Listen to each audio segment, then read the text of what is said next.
Hello, welcome to my channel. This week, I think I'm going to try and get my gear rack shim formed and put onto the back of the gear rack. I've worked out a few ideas, and this seems like a ridiculous one, but it seems to work. But first, I wanted to show you why I think it's going to work. If you were here last week, I think I mentioned I had 16, 18 inches of extra material. This is one piece. I bent the hell out of it. Have you ever put anything in a vise and really tighten down on it? And it just collapses. I thought I could form it that way. I just bent it, and I did both ends, and both times it bent a different way, so I couldn't do that. I tried forming it on this big 1 inch, and I thought, this is long enough. I could put that in my press and just keep going along in a V-block and try it. Nothing happened. I did a lot of different things, let's put it that way.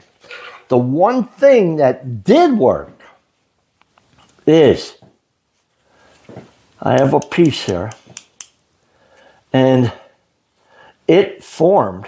I don't know if you can see that. It formed to the back of that gear rack. So I thought I'd do the whole rack like that and then fasten it to the back of the rack. Okay, let me show you what I'm talking about. This is the gear rack I'm talking about. The housing here that the table goes on. I fixed all that so I could use this mechanism to make sure the gear rack works.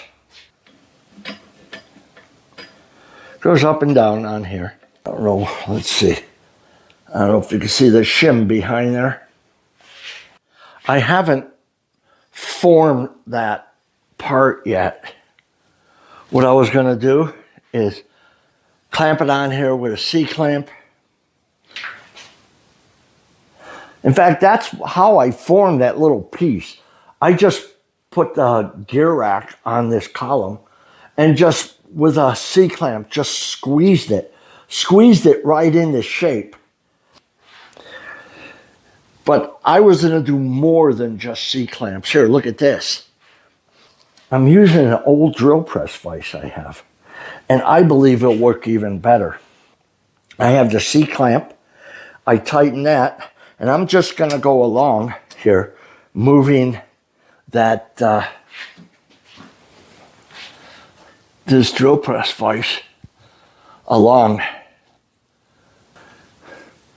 I think this will work just fine. Let's do this. I need to get a cheater bar to really tighten onto here. Let's start out with this C-clamp.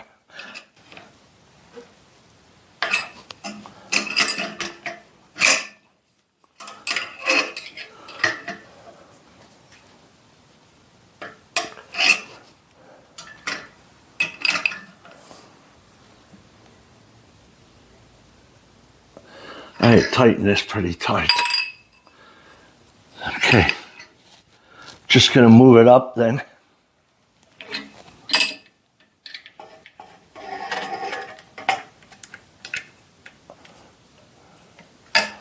I had to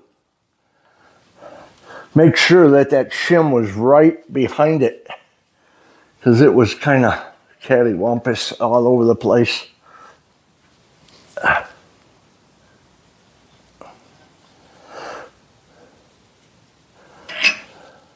This is all I did, but only using C-clamps.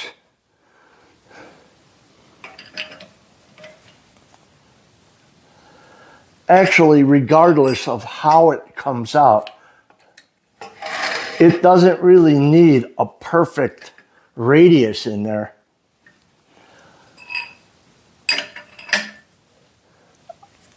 Just a few minutes ago, I moved this thing up and down without any radius.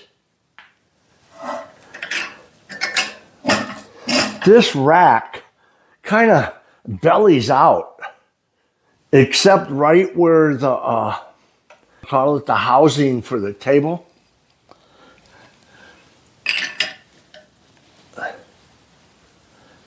Like I said, it bellies out and it really doesn't sit against the pole, or the column, I should say.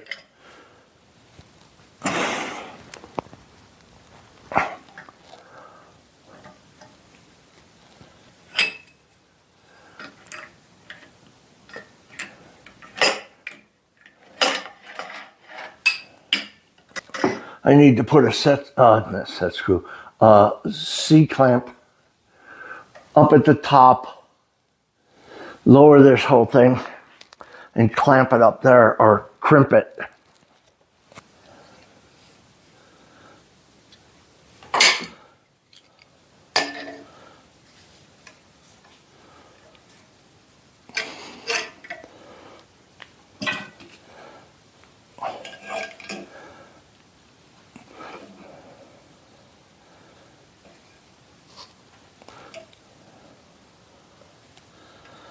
You could see, well, I could see that it is forming.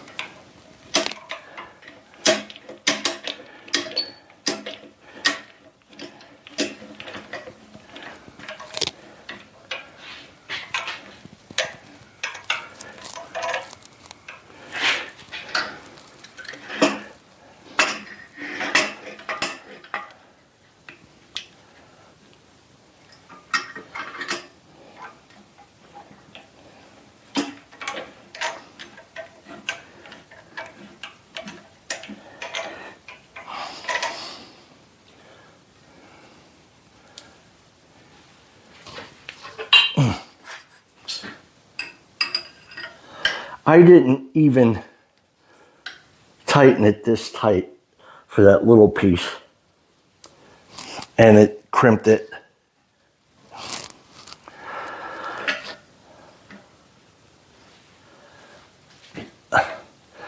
My first concern was, am I going to ruin the column? Put a flat on here.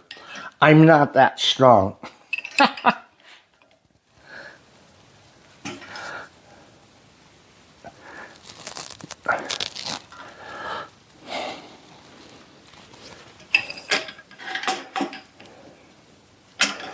I tried a lot of different ways.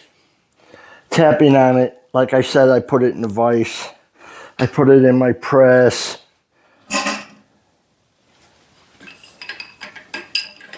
Doing just this has turned out to be the best. When I get back to the table with the shim and the gear rack, I'll show you how I'm going to fasten it. Take the C-clamps off.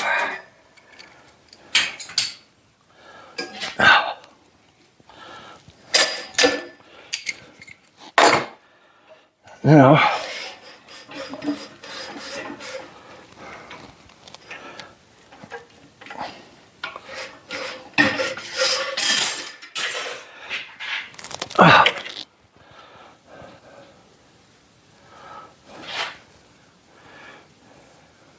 it formed it. Kind of warped it too. I could straighten that out.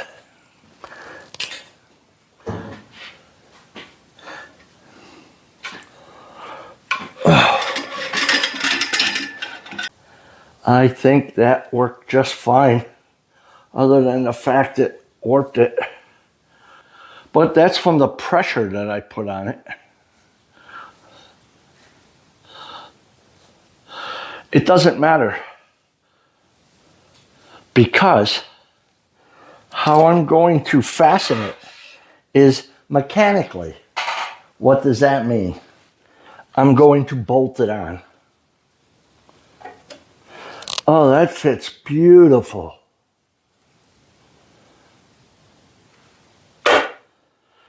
I don't know if I can get a close-up of this.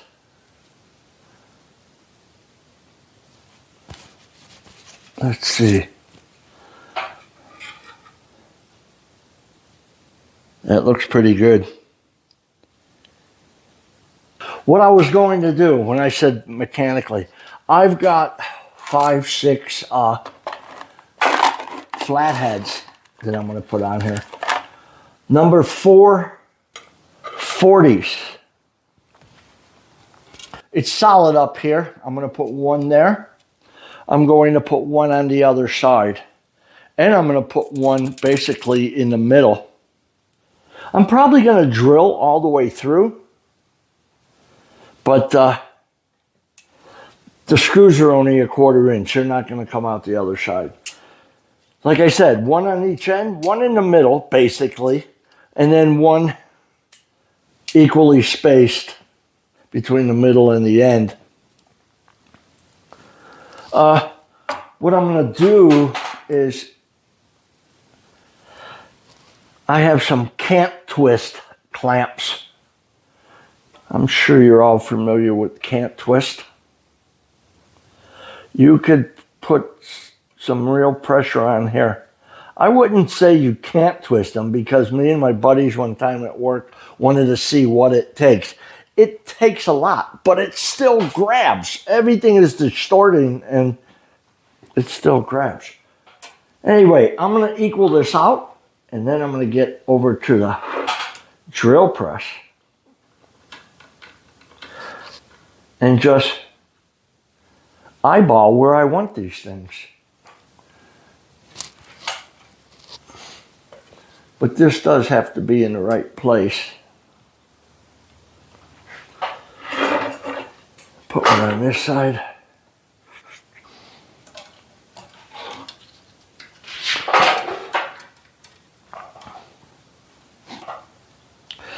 I have a little thin piece of wood over on my drill press, on my manual drill press.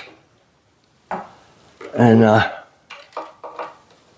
my grandfather's drill press.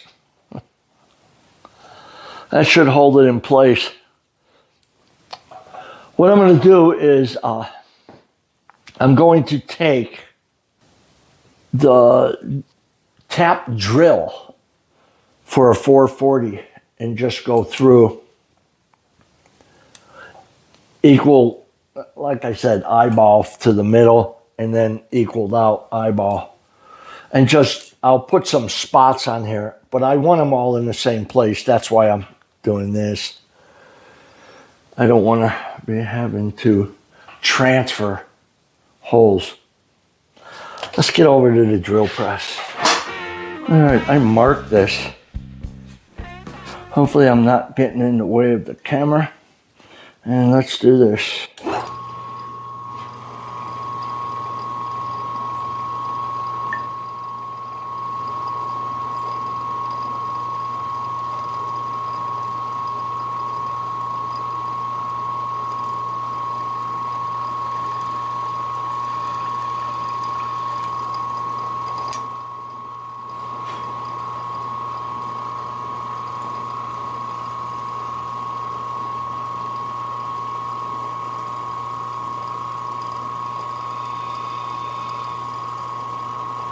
I'm just putting a mark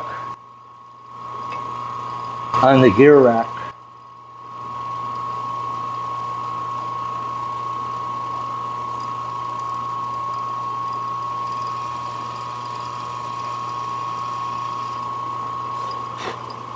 They're not exactly in the middle either.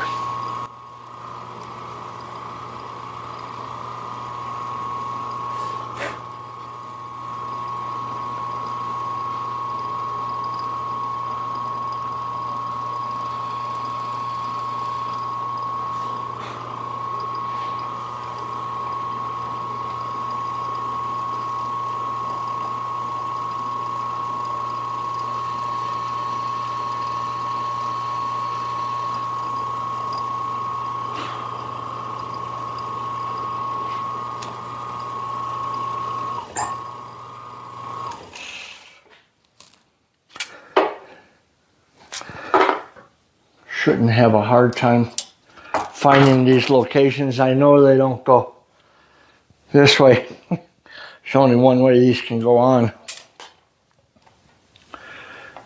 Okay, I need to go and drill these through, and then I'll be back to tap these things.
Now I just need to tap them.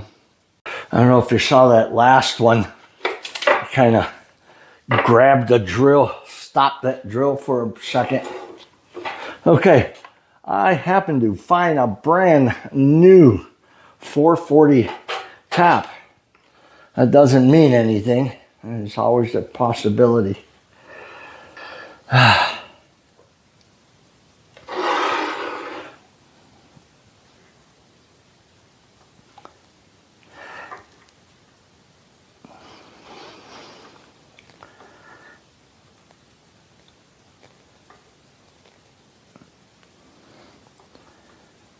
All right.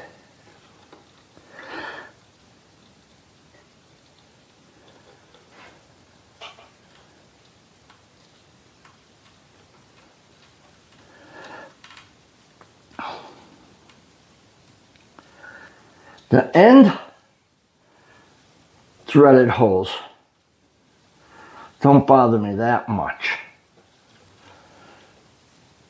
It's the middle ones, the middle three, because they break out into one of the teeth on the gear rack. None of them went right down the middle, in between or in the tooth. They all broke halfway. You'll be all right. Then after this, I'm going to have to countersink that shim 82 degrees. That's what you use for a flathead.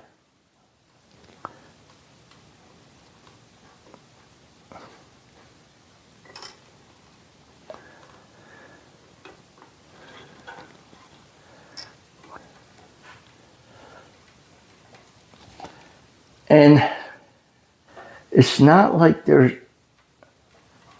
going to be a lot of head grabbing this shim. I can only countersink until the head just fits. I know it's going to want to grab and pull it through. I may even have to countersink or put a big chamfer on the top of this thread, because the head may be a little thicker than 1/16, which this is, or 58 thousandths. I never did look at what gauge that is. 15, 16, or 17. Okay, this is where I have to be careful. It's in the middle of a tooth. It comes out the side of a tooth.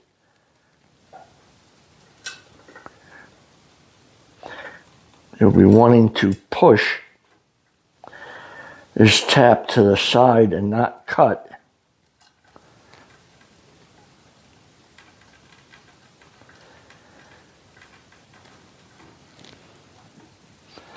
That's one reason I'm glad I found a brand new tap. And I have all kinds of cutting tools. I don't really remember where I got them.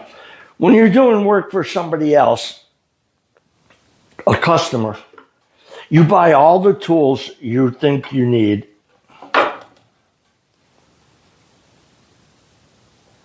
To get the job done on time. There's nothing worse than telling a customer, well, it's going to be late.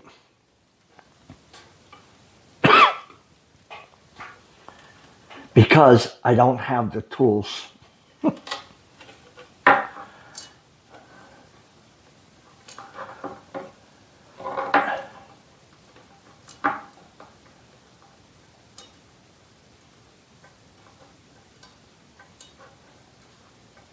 Or I broke a tap in your part. I got it out, but I don't have another one to finish the job. They don't like it. Okay, I got one more tapped hole.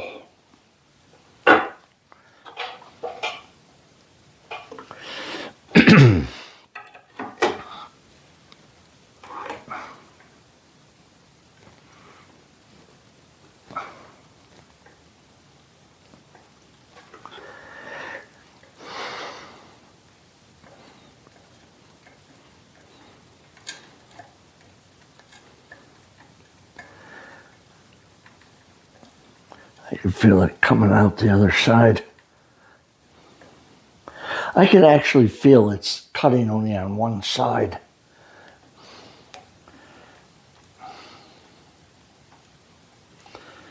I think that's it. Now, what I need to do is countersink this. That's pretty easy to figure out what side. This is about 1.25 inches. This one is about 3/4, 5/8.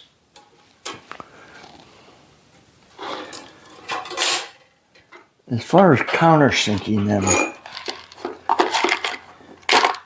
I did have, oh, right in front of me, I have 3 different kinds of countersinks. All of them 82 degrees included. That is the angle you're supposed to use when you're putting a flathead screw in. I've done it with a 90 degree, but see, the 82 actually puts pressure on the top of the head and holds your part in place. I have a multi-flute, 2, 4, 6 flutes. I have a single flute. I don't know if you've ever seen these countersinks where it's just a hole going through. Doesn't look like it was ever used. And then just a single flute.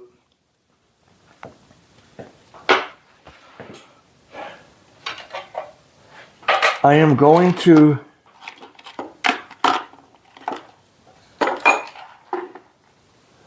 go over to, I have to open these up too, although these countersinks will go all the way through. I'm not going to open them up. I have to go through until it makes the diameter of that head and it is flush. Let's go over to the drill press. Well, I measured the head of this screw and it's 265, which means I can only use this single flute. It's the only one big enough.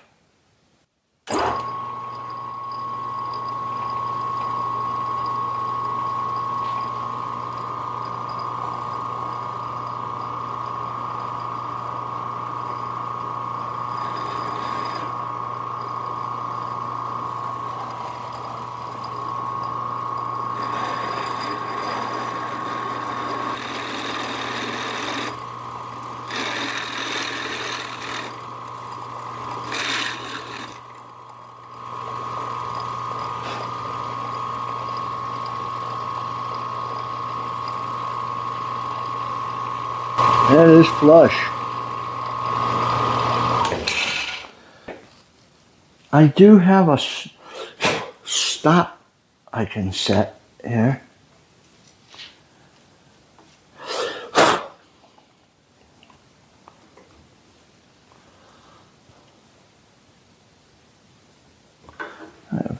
Okay.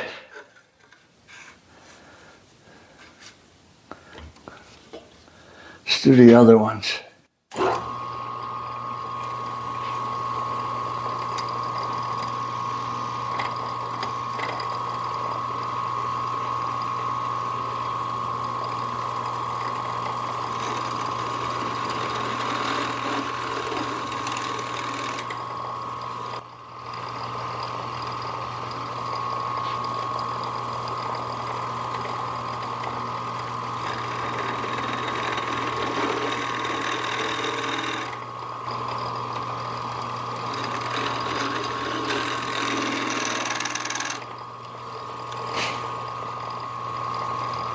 One more.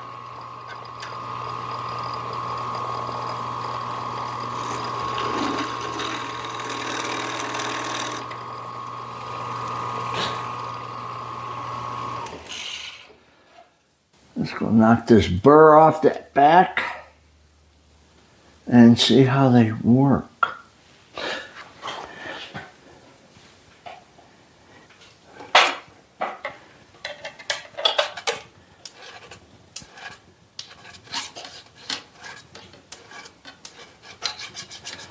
Probably gonna have to take countersink and just open that hole up a little bit.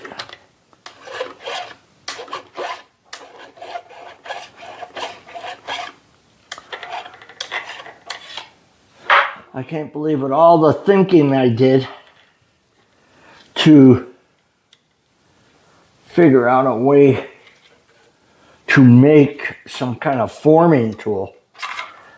All I had to do is use the column itself and a C-clamp. Well, I used a vise too, but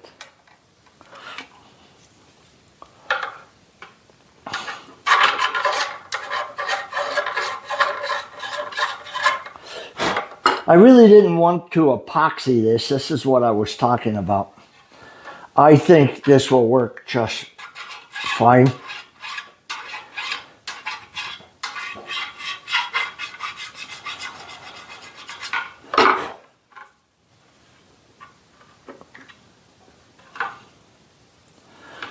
All right.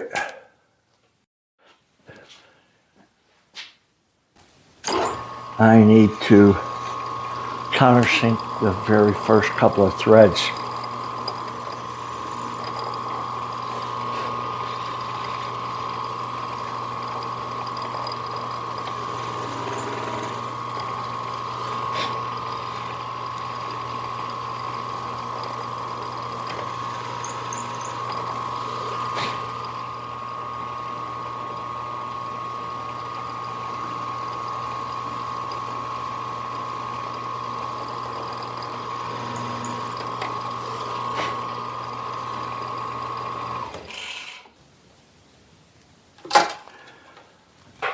That's good.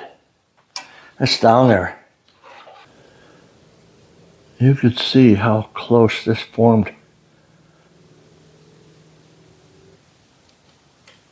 Yeah, to make sure this is below the surface, and the shim only being 60 thousandths,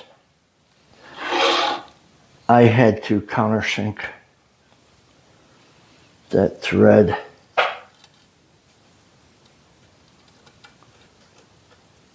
The last one, and it's going to give me a problem.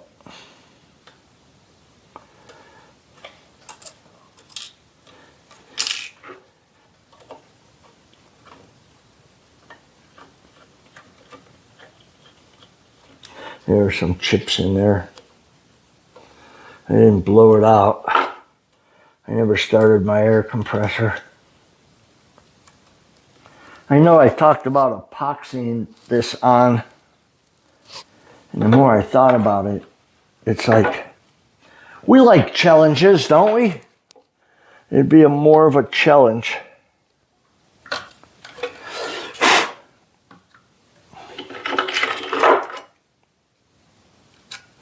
To see if I can do this. I mean, isn't that what the hobbies are about? Okay. That's it. It's there. Okay, check this out. Beautiful fit. And the screws will hold it forever. I wish I knew this was going to be this simple. Last week when I kept worrying about it, how am I going to form this thing? All right, to actually make this thing work with the housing, table housing, I need to make this ring. The ID is too big from the old one. Plus I need two. It holds this thing in place on the column so this doesn't travel up and down when you're cranking it. On the other drill press, the base had a ring built into it, and this one on the top. I don't have that situation with this column. So I need to make two rings like this. If I could find a piece of pipe. There's a couple of shops I know, a couple of owners, that told me, drop by. I'll drop by and ask them if I can dig through their dumpster. Nothing like dumpster diving to get your material. All right. So, I accomplished what I wanted to in this video, which I didn't think I could do yesterday. But I accomplished it. So, I think this video's a wrap. So I'm going to have to say, until next time, enjoy.